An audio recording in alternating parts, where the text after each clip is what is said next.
such as diet, exercise, to medications or even surgical procedures, type 1 has really a single option, which is insulin replacement, and which everybody knows. So we'll talk about this in a little bit. I'm going to share with you today briefly news about the first of its kind transplant approach to pancreatic islet transplant. And this is an FDA-approved phase 1 clinical trial. I am Midhat Abdulreda. I am the principal investigator on this clinical trial. I am an associate professor of surgery. I also hold secondary appointments in the Department of Ophthalmology and the Microbiology and Immunology department as well. So as I was saying, everyone knows here that the only treatment option in type 1 is to replace insulin due to the loss of the beta cells. And this replacement can be in the form of daily injections, either by a needle or by a pump. But there is also another promising option, which we call biological replacement. And biological replacement is basically through transplantation of the tissue that produces insulin, which we know that's the pancreas. So biological replacement comes really in two types, either by transplant of the whole pancreas. And today, the state of the art is to implant the whole pancreas in the groin area, basically to attach it to part of the intestine. And this is a relatively invasive surgery, and unfortunately has a high rate of complications. The other form of biological replacement is the transplant of the isolated pancreatic islets, as depicted here. And this is indeed a minimally invasive procedure with significantly lower rate of complications. The islet transplant, as opposed to pancreas transplant procedure, involves obtaining the islets from a pancreas from an organ donor, typically a deceased organ donor, because living donation of the pancreas is not common. It's possible, but it's highly risky, so it's not practiced. And basically, we separate from the pancreas, from the donor pancreas, the islets through a rigorous process, which the DRI in Miami has been a huge, contributor to the refinement of this procedure. The whole world uses the Ricordi chamber, which was invented by our former director, Dr. Camillo Ricordi. And in the end, these isolated islets are infused into the liver of the recipient. And this infusion process is a minimally invasive procedure performed by interventional radiology, just to basically guide where the cannula is implanted into the vein of the liver, where the islets are literally released by gravity into the liver. And we have been performing pancreatic islet transplant in the liver for almost 3 decades now in patients. And we have learned tremendously from this clinical experience that islet transplant has many benefits. First and foremost, significant improvement in the quality of life of patients, which comes about through the stabilization of blood sugar levels and the prevention of diabetic complications that come along with diabetes. Again, one of the major advantages of islet transplant is its minimally invasive nature and the lower risk of complications as compared to the pancreas transplant. Again, I want to remind you that currently we transplant islets in the liver. And based on this experience, clinical experience, while we learned about the many benefits of implanting islets in addressing diabetes, we also learned that there are liver-specific complications or specific complications associated with implanting or transplanting the islets in the liver. I've listed a few of these here, but basically, because we have realized the many benefits of islet transplantation, and at the same time that the liver may not be the ideal site to achieve these benefits, there is an active search for new sites where we can transplant islets. And this is a highly active area of research at the DRI and at many other research institutions in the nation and around the world. Several sites as alternatives to the liver are being explored and investigated. We, on the other hand, at the DRI, particularly my lab and colleagues from the DRI, have been focused on the transplant of pancreatic islets in the anterior chamber of the eye. I don't know if I may, with a show of hands, ask how many of you have heard about the islet transplant in the eye approach? I see no hand. Okay, Susan, I see. I'm sorry if someone else is raising. Terry, you haven't heard. I'm not able to see everyone on the side of my screen, but I presume that many of you haven't heard about this. But I'm glad that some of you have. Basically, I'll tell you in the next few slides about this, which is islet transplant in the eye. As I mentioned, this is an FDA-approved clinical trial. Many of you are probably already familiar with this site, clinicaltrials.gov. And this is the identifier of the trial if you want to learn more about it. I will magnify this number for you to see it better if you want to copy it down, or if you just Google my last name followed by clinical trials, it will pop up very, very easily in Google. But as I mentioned or noted on the very first slide, this is a trial in collaboration with the Bascom Palmer Eye Institute. I don't know how many of you know that the Bascom Palmer Eye Institute is a world-leading eye institute in the world. They have been rated the #1 eye institute in the United States for the last, I think, coming up on the 20th year in a row. So they have top, eye doctors there, and we are privileged to have this trial conducted in collaboration with them. And of course, we need the Bascom Palmer Eye Institute because we are transplanting islets in the eye, so naturally we require their help and expertise.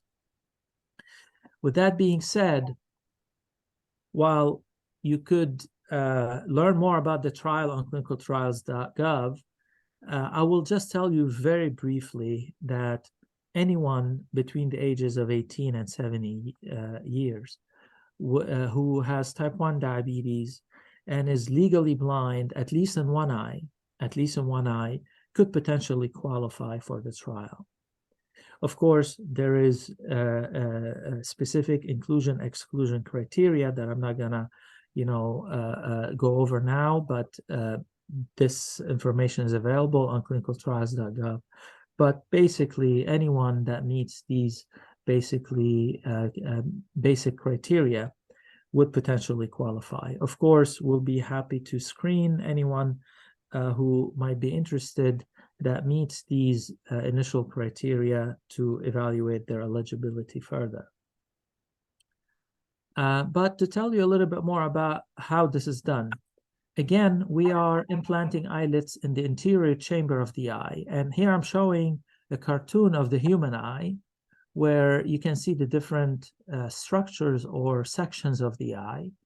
And we are, again, targeting the anterior chamber where the eyelets are implanted on top of the iris, depicted here, as I don't know if you can see my cursor. And basically what happens is that the eyelets are deposited through a very small incision through the avascular cornea. So when we do this surgery, there is really no bleeding because there's no blood vessels in the cornea. That's the only fully transparent tissue in the body, in the human body, or even many animals' body, and that has no blood vessels. So really, there is no bleeding. And we introduce the eyelets and we just infuse them very gently on top of the iris surface, and then the eyelets receive new blood supply, and then they thrive in the eye. And I'm going to show you just a little bit about that. So it's important to not confuse when we talk about eyelid implant in the eye or transplant in the eye. We're not talking about the back of the eye. We're not talking about any other structures. We're targeting the interior chamber of the eye, which is the space behind the cornea and in front of the iris. So perhaps the obvious question is, why the interior chamber of the eye? In short, we know from the clinical experience that there is a need for finding new sites to implant, to transplant pancreatic islets to achieve the full benefits of eyelid transplant. Basically, to allow this very promising therapy to reach full fruition. And the eye in particular has many unique advantages that are beneficial for eyelid transplant. I've listed some of them here. Again, it's a very minimally invasive procedure. There is no an inflammatory reaction referred to as a MIR, as you can see the meaning of that here, instant blood mediated inflammatory reaction, when we implant eyelets in the eye, which happens in the liver. This basically leads to the clotting of blood and the suffocation of the eyelid graft, which impacts on its longevity and efficacy in the liver. That's one of the liver-specific problems that we're trying to overcome. There is really no low oxygen levels initially after the transplant. And this is a biggie because eyelid cells require a lot of oxygen. And the eye naturally, especially the liquid that bathes the interior chamber of the eye, is highly rich in oxygen, which comes in to benefit the eyelid graft initially before they receive their new blood supply through new blood vessels. It allows the non-invasive monitoring of the graft, which is not possible anywhere else in the body where we can potentially transplant eyelids. And that's simply because of this transparent cornea that we all have in our eyes. And because of that, we can monitor the graft and be on the lookout for early signs of rejection. And if there is any signs of rejection, early signs of rejection, we can intervene early in a very timely fashion if and when needed. Again, eye doctors routinely sample the liquid that bathes the interior chamber of the eye, which is called the aqueous humor. And in this case, we can also take samples of that and do some diagnostic and prognostic analyses to see, are there changes in immune factors in the eye that could be telltale signs of early immune activation against the graft. Again, this is unique to the eye that cannot be done anywhere else in the body. Again, we all know that we can apply eye drops to the eye, very minimal, very easy way to administer drugs. No needles, no injections, no invasive approaches. And this opens the door for applying whatever necessary to help the eyelid graft survive and continue to survive by simply applying eye drops. Again, a very unique advantage, not possible anywhere else. And if these drugs are to be immunosuppression drugs, which we all know are very powerful drugs, having them applied topically, externally, minimizes those severe side effects of immunosuppression. And more importantly, the eye is considered an immune privileged site. And by immune privilege, we mean somehow naturally, through evolution, the immune responses in the eye are somewhat dampened. And because of that, the eyelid graft in the eye has even a much better chance at evading immune-mediated rejection.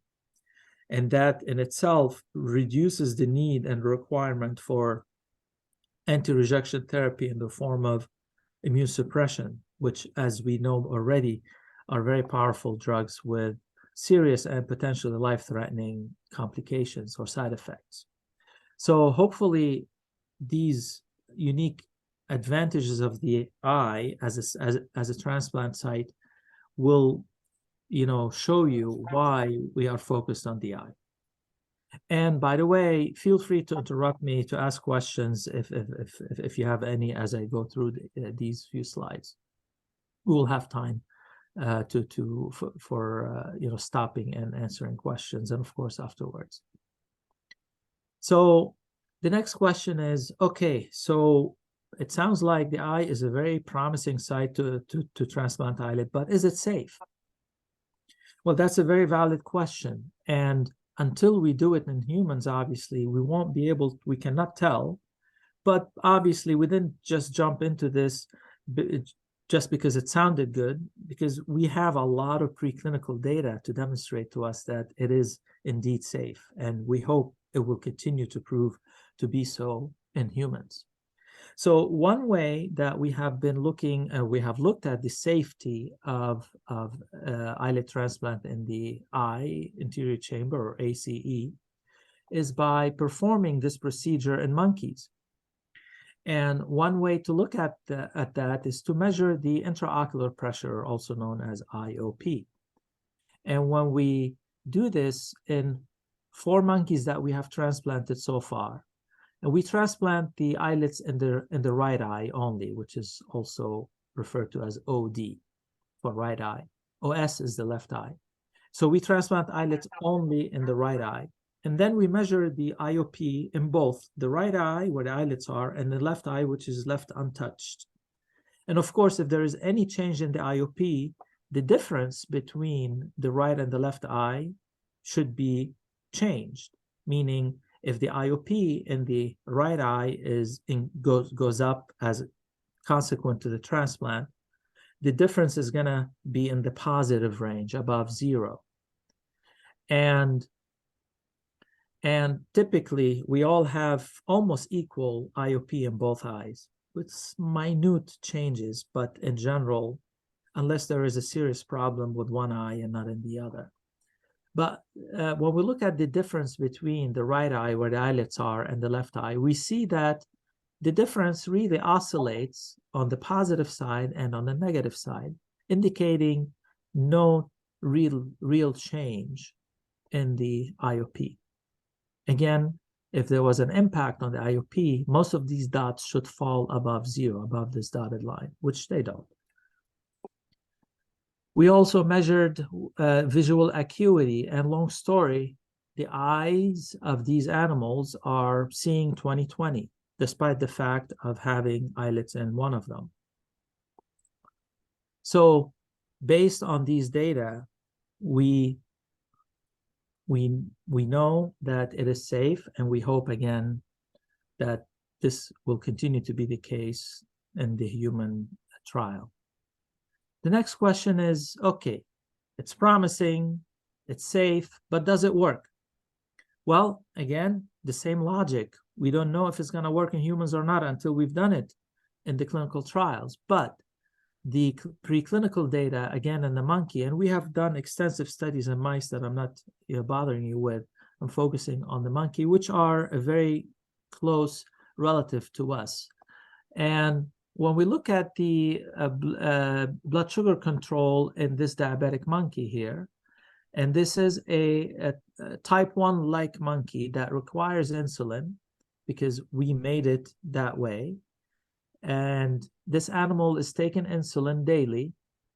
And this is its daily dose before transplant. So the transplant was done on day 0 here, the dotted line. And anything in black is before the transplant. Everything in green is after the transplant. And the red line is A1C.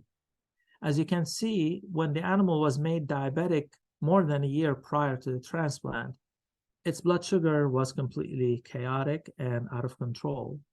It was requiring high doses of insulin. Its A1C was almost 6. And within a year after the transplant, almost a year, the A1C almost normalized, improved significantly. And if you look at these green dots here, its insulin requirements actually are lowest than ever. So based on these data, we have strong evidence that islet transplant in the eye of a diabetic animal that is very close to humans is likely to impact significantly on blood sugar control. This is another way of looking at this. This is again the daily dose of insulin pre-transplant. The animal was requiring about 4 units per day, and after the transplant, it's requiring half of that. And when we look at its fasting blood glucose and prandial or post-meals blood glucose, we see that both the fasting and the prandial blood glucose levels were significantly lower post-transplant, after the transplant, compared to pre or prior to the transplant. Again, we have published this work in 2019 in the Journal of Diabetologia. So again, this is showing that it could really work. As I mentioned, there is also a unique benefit for islet transplant in the eye, which is the immune privilege of the eye that basically can lead to immune tolerance towards the graft. Immune tolerance is basically when the immune system is trained to be more friendly towards a graft that is from a non-related donor. Our immune system was designed to attack foreign invaders, bacteria, viruses, and even cells from non-related donors who are different to us. And that's why every transplant recipient must be on immunosuppression to protect the graft from rejection. So immune tolerance is basically when the immune system of the recipient is trained to accept a foreign graft, a graft from a non-related donor that otherwise would be rejected. And of course, the benefit of this is that the graft will survive, will function longer, but also there will be no need for immunosuppression. And what I'm going to show you in the next slide or two is basically an example of this. This is the eye of the monkey, or a diabetic monkey that we transplanted. And I apologize, the images may not be as clear, but the arrows hopefully would help. So again, this brownish side, part of the eye is the iris, and these pinkish dots that you see all over, exemplified by these 3 arrows, are actually pancreatic islets that were transplanted in the eye of this monkey. And you notice the time after the transplant is 728 days here. And as noted here, the animal received immunosuppression only for 248 days. And it continued for almost a year plus after that without any immunosuppression. And more impressively, these islets in the eye remained intact. This is just a zoom-in image of this large islet mass here that, you can see clearly, or islet cluster rather. So these islets from a mismatched donor in the eye of this recipient that would otherwise be rejected without any immunosuppression were surviving and survived for more than a year in the eye of the animal without any immunosuppression. By definition, this is immune tolerance. And we have done this repeatedly and on multiple occasions, and even in two different species of monkey, the baboon and another species called the cynomolgus. What you see here is basically the time the animal, and the colors match here, obviously. What you see here is the time when the animal received immunosuppression and when we stopped it. And everything beyond the dotted line, up until we euthanized the animal, was with the graft surviving without any immunosuppression on board. And as you can see in the blue example, this went on for, how much is that? Almost 560 or so days without any immunosuppression. So this is, again, by definition, immune tolerance towards the islet graft in the eye. So with this, I'll basically close here, and I will just sum up to tell you that this islet transplant in the eye approach proves to be very promising based on the solid preclinical data, not only in small animals, but also in large animals, specifically monkeys. And based on these data, we're able to convince the FDA to give us approval for this pilot clinical trial that I mentioned to you earlier, and which I refer to here again. Again, any patient with type 1 diabetes between these ages who happens to be legally blind, at least in one eye, can potentially qualify for this trial. This is our phone number at the DRI for the Clinical Research Division, where anybody interested can call and we'll get more information about the trial and other trials as well. And or more information can be found on clinicaltrials.gov, again, which can be found either by Googling my name followed by clinical trials, and of course, I'm always happy to communicate with whomever. This is my email. So I'll pause here and hear your thoughts, questions, and I'm looking forward to a vigorous discussion. Awesome. Dr. Abdulreda, thank you for that overview. And I remember when I was down at the DRI, it probably was either 2018, possibly 2019, that I did see the ophthalmology. I remember going to that department where they were talking about this potential. And maybe perhaps it was, I don't know if that was perhaps before they had the monkeys involved, but I remember them speaking about this potential. So clearly this is a path that you've been on for quite a while. Yeah, and in 2018, we certainly had been working on this for almost 10 years. Oh. Yeah. So there was one question here from Lisa about why do they have to euthanize versus continue the study? And also the question about why is the requirement to be legally blind? Yeah, so excellent, excellent questions. I will answer the second one first.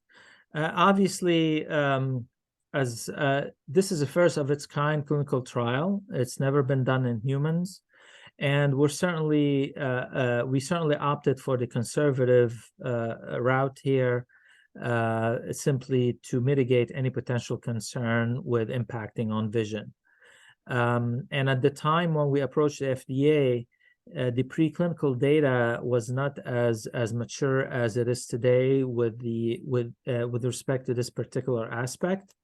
By now, we have more preclinical data to suggest that this may not necessarily impact on vision in humans, but as you can imagine, when you go from animal research to human research, the level of attention and scrutiny is magnified, and we have to be responsible and conservative. So initially, as a very first step, we opted to perform this clinical trial in legally blind patients. But ultimately, we hope that the safety will prove in the clinic, will be proven in the clinic, and we hope to expand this to all diabetic patients who stand to benefit from islet transplant. As to the first question, unfortunately, in animal research, we cannot maintain animals in perpetuity. It's just the nature of the research. There's limited resources, space for housing. Animals grow old, and so there's a lot of reasons why we must euthanize.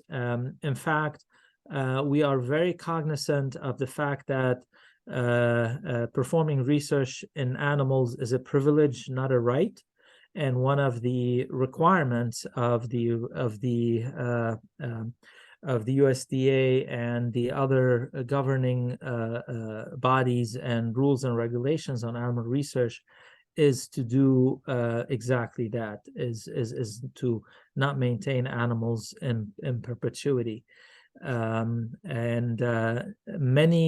times, if not all times, at all times, we need to obtain tissues from the research animals for further studies. And those tissues can only be obtained by euthanizing, in a humane way, of course, the research animal. Obviously, in this case, we needed to obtain the eye or the eyes to do pathological evaluation, to look at, the structure of the eye. This is one of the aspects we evaluated the safety of this approach, where the ophthalmologist at Bascom Palmer examined the eyes of the transplanted animals and confirmed that there were absolutely no changes to suggest a negative impact on the eye. I hope that answers the question. Yes, thank you. Right. Thanks. And Bob, you had a question also about the timing trials? Yeah. Yes, and thank you very much. Great overview. Very informative. I'm wondering what the timeline is. Obviously, with drugs, it's like a 10-year timeline with first set of trials, safety, then efficacy. What are we looking at with this kind of procedure or drug entity? Yeah, excellent question, Bob. And as you know, with drugs, the average time can be 10 is, I believe, is a little bit generous. But the average time can be anywhere between 15 and probably more. But with drugs, it's slightly different. And the short answer to your question, and I'll elaborate a little bit more, obviously, is that it's not an easy question to answer, really, because there are many things that we cannot control. For example, one of the challenges with this trial has been finding patients that qualify. So obviously, as I said, we opted for the conservative approach, and we are really playing this very safe.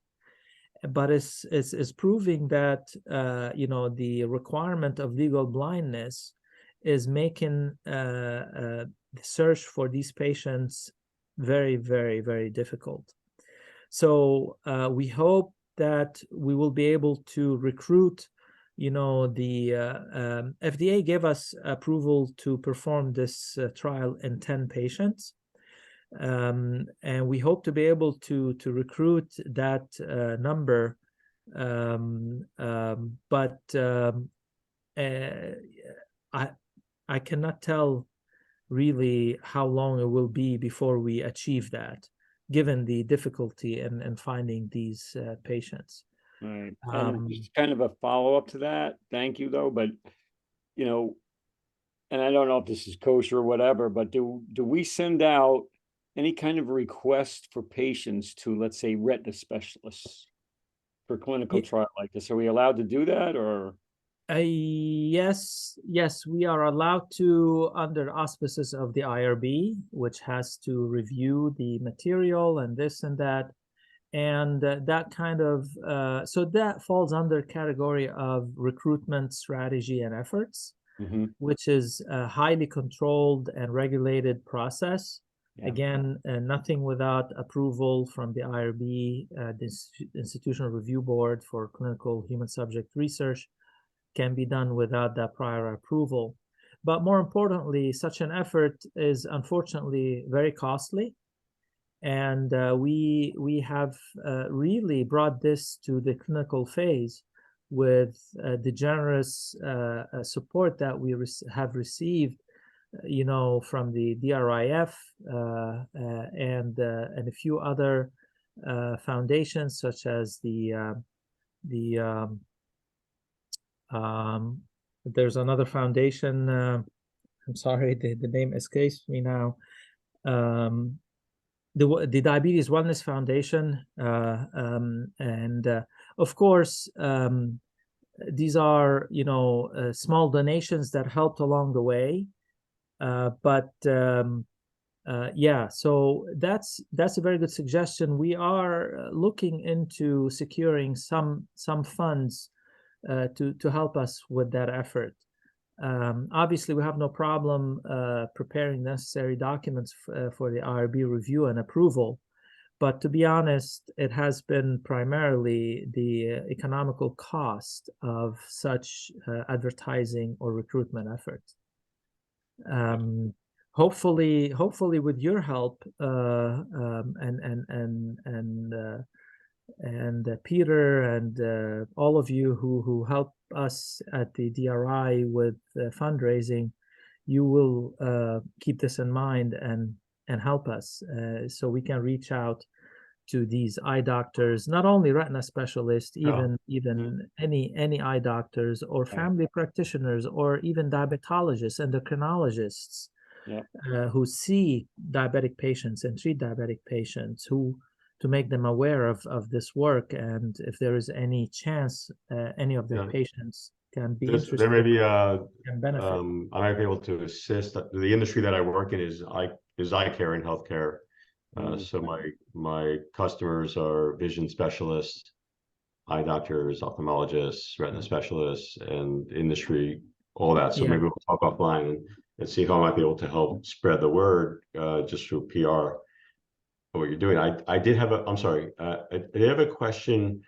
So for me, and I think some of us, we are familiar also with the work that VitaSite is doing, and I believe that the DRI was involved perhaps in helping a little bit with that, and just trying to understand these different paths, because I believe they're working on a different process of implanting the islet cells. There may be rejections also, but I don't know if you could just hotline that, maybe the relationship and how you may feel that this is a different approach, whether it's more challenging or better results, or if there's a gut here, maybe you can share it with us. Certainly, and I'll be happy to elaborate on this a little bit, but just to follow up on the earlier question. So for us as members, as the PI of the clinical trial, the principal investigator on the clinical trial, and the research team here, our reach to eye doctors out in the community is limited and is sanctioned by the IRB rules, which we have to follow and obtain approval for. But you, Peter, for example, if you want to just speak with your friends, your people that you deal with, or Bob, you're as a person not directly involved with the trial, you should certainly feel free to do that, to help us spread the word. Direct them to the webpage, clinicaltrials.gov, or even the DRF webpage. We have a lot of material on the DRIF or the DRI webpage on this work. So now to your question, yes, You mentioned the Vertex trial, right? Yes.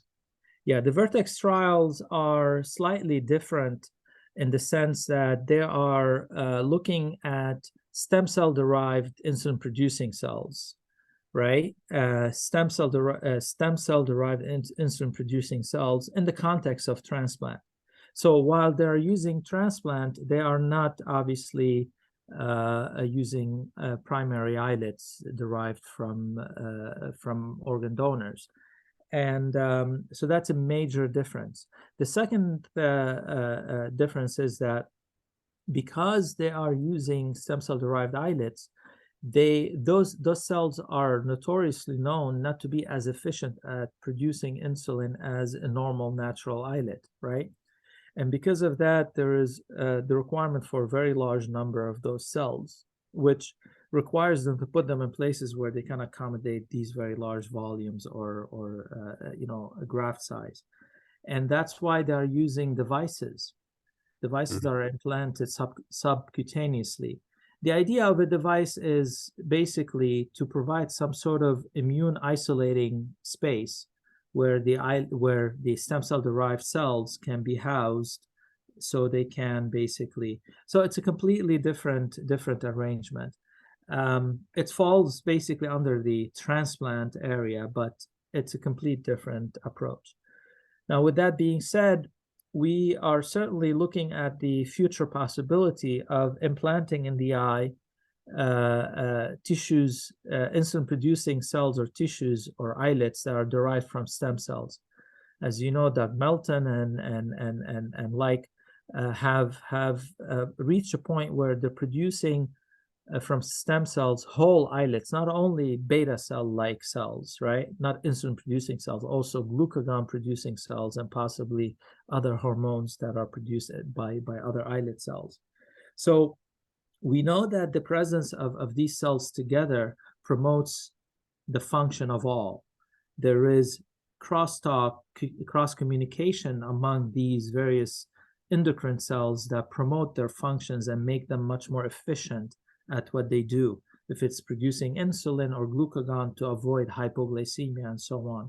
So we hope that with the advent of stem cell derived islets, and by that I mean whole islets, that we can also implement that in the future in the eye, where the benefits of those cells, can be capitalized on in the context of all the advantages of intraocular transplant.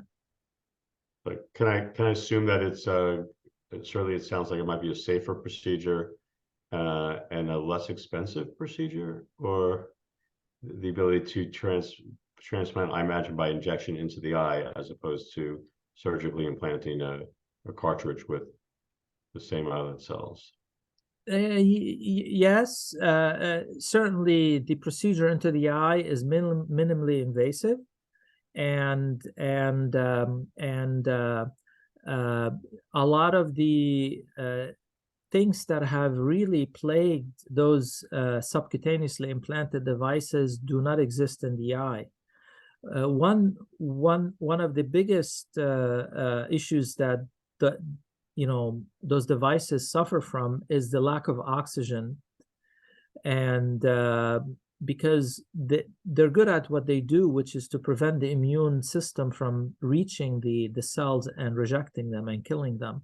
But unfortunately, that comes at a huge cost, which is the inability to allow nutrients and oxygen to reach the cells, which in turn, suffer, they die off.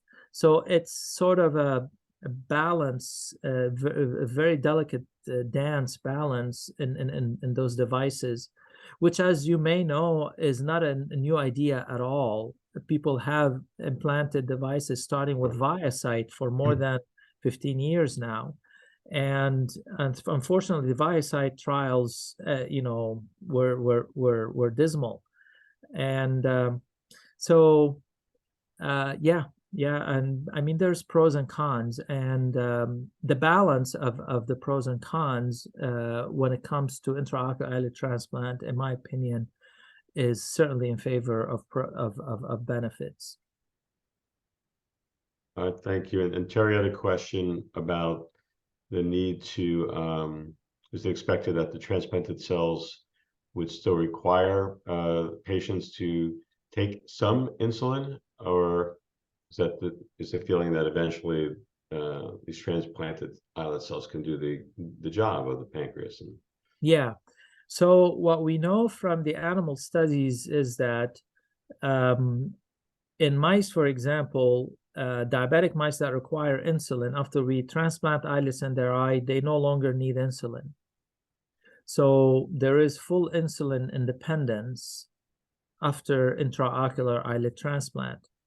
In the diabetic monkeys, we have not achieved that as of yet, but we have achieved significant improvements where there was, significant reduction in the required insulin intake. So we hope that there will be, at least if we don't reach full insulin independence in the human subjects, there will be significant improvement and stabilization in blood sugar control. We saw that, for example, in the monkey data that I showed you in the A1C. While the monkey still required insulin, which was about half of, actually more than half of what it needed before the transplant, its A1C reached a very low level, and we know that level is consistent with that same animal's levels before we made it diabetic, meaning at normal level. And that basically has significant benefits to the patient, having lower A1C, which is indicative of much improved control and minimal insulin requirements. All right, thank you for that clarification. I don't know if there's any other questions by anybody else here.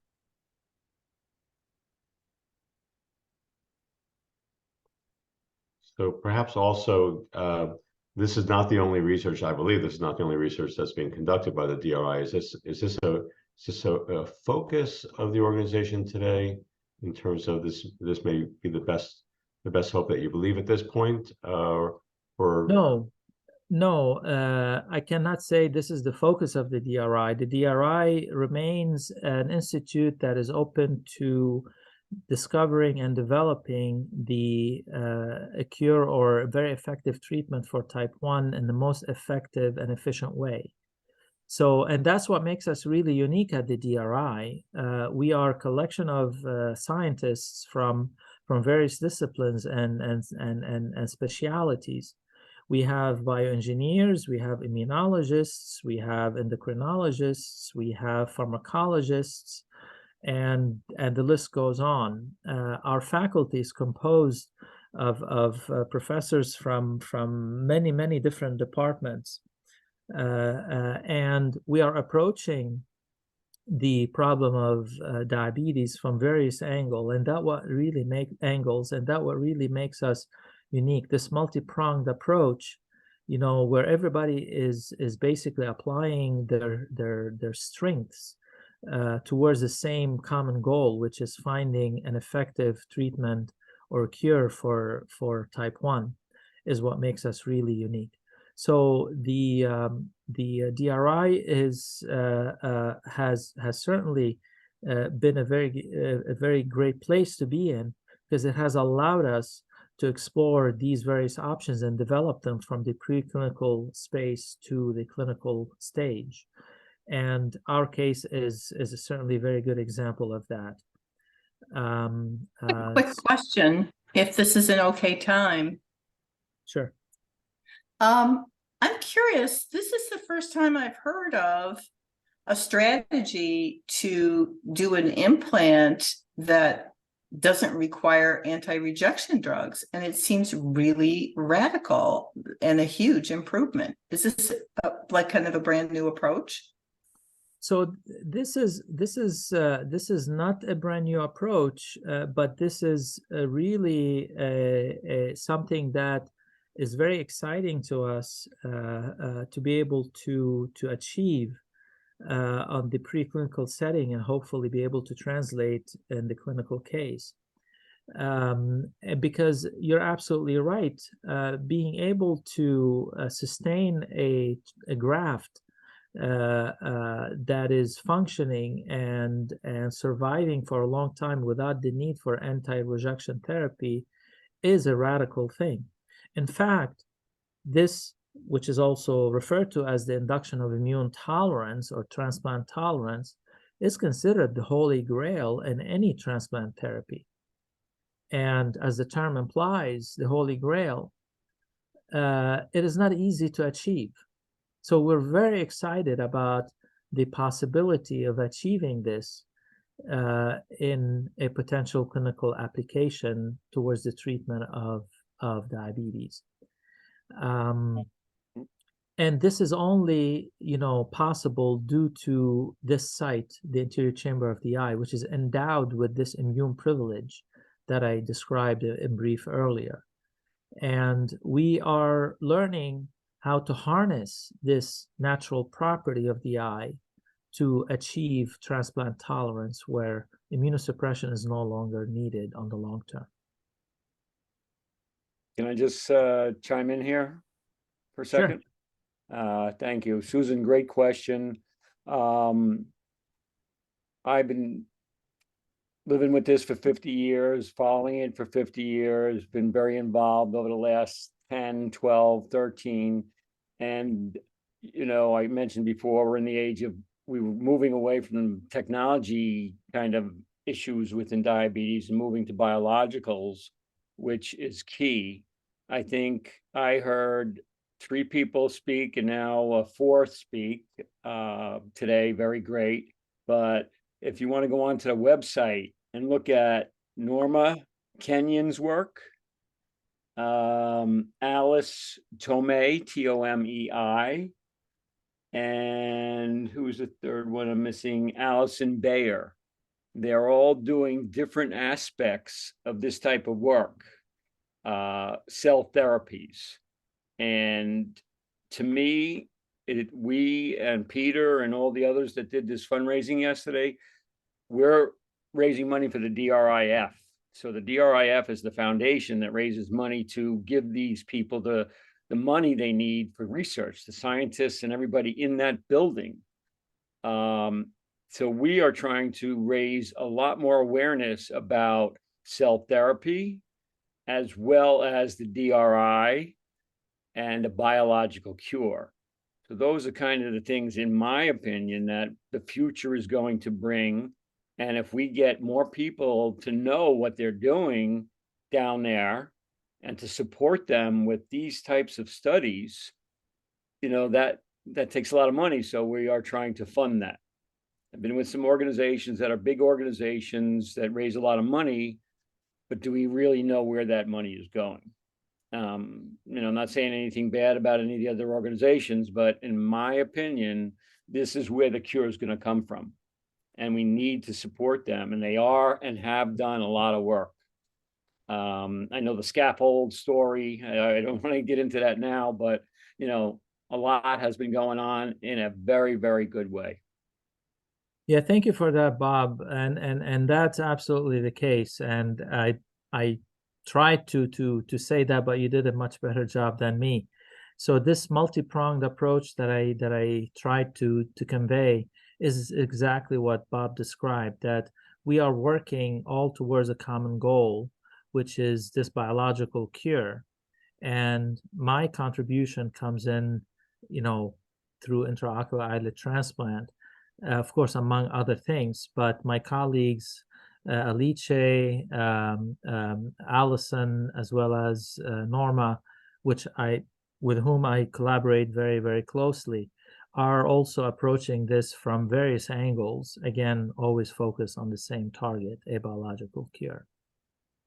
And the website I'm sorry, the website does, sorry, doctor, the website does a lot of good stuff. So if you want to even just kind of jump on the website, yes, you can see them speaking. Very good. Yes, The yeah. website Bob you're referring to is the Diabetes Research Institute.org? Yes. Okay, cool. Sorry. We could share that also with everyone in our WhatsApp chat. Yeah, you can do that, and sometimes it's my experience that the web page may not show up always very easily, but if you just Google Diabetes Research Institute Miami, you will also get a hit on it. So thanks. Maybe just a closing question, and then for those that want to stay on, it's funny, I feel a little anxious right now, so I'm happy to lead a short meditation. I know it'll be after 9, but if anyone wants to stick around for maybe 10 minutes, we could just do a calming practice. But just to piggyback on Bob's question earlier about timing, because I don't know if I understood the answer. Let's say you can get the patients enrolled in this study. Is there a timeline that you would say, well, we need 2 years to really fully study this and to understand these results? I don't know if it's faster in humans or slower in humans than the monkeys. And from that 2 years, if the results are similar, it may be another 5 or 10 or 15 years in order to get to this biological cure. Yeah. Without going into too much detail. Yeah, we do have a specific timeline as per the clinical protocol, which was approved by the FDA and the UMIRB, and that requires a 2-year follow-up in each patient. So if we're fortunate to enroll, 1 or 2 patients per year, you can estimate a 2-year follow-up. Of course, by the time you enroll and you transplant, because the patient has to go on a waiting list, let's say half a year, and of 2-year follow-up if the transplant is done within 6 months. So that could be about basically up to close to 4 or 5 years in the first maybe half of the patients. And once that's done, we will have solid, data we can conclude from. And if we see that there is, certainly safety, which we hope and we expect, then we will be able to go back and apply with the FDA for the next phase of this work, where we hopefully by then would be ready to expand this into seeing patients without legal blindness, without compromised vision. Okay. Well, I really want to thank you so much for spending your time with us this evening. It's fascinating research on top of everything that you're doing down there in the Institute. And I believe, if I'm not mistaken, it's an open source. I mean, the studies that you have going on at the DRI is shared with so many around the world. Is that correct? Or yes, of course. We're not like an industry where we keep things to ourselves because there's a drug to sell at the end or whatever and make profit of. No, we don't do that. We publish our research continuously, as I mentioned, and I noted some of those references, citations at the bottom of the slide. So yeah, we're constantly sharing through official scientific publications that are available out there in the World Wide Web and PubMed and Google Scholar and everywhere else. But we're also sharing through the foundation, the DRI Foundation, social media. The team helps us also in spreading the word about the trial. If you're ever on their Twitter feed, Instagram, Facebook, hopefully you would have seen some postings about our trial and the rest of the work that's being conducted at the DRI. So yeah, we're openly sharing. If you go to our webpage, the DRI webpage, you will see a lot of this information as mentioned earlier. Wonderful. We look forward to having you back and sharing more of this as the trials continue, and anyway, that we can help to secure patients or those to enroll in the trials. We'd love to help in any way. Thank you so much for your time tonight. Yeah, thank you. Good job. Great job. Thank you for a vigorous discussion, and you certainly had very good ones.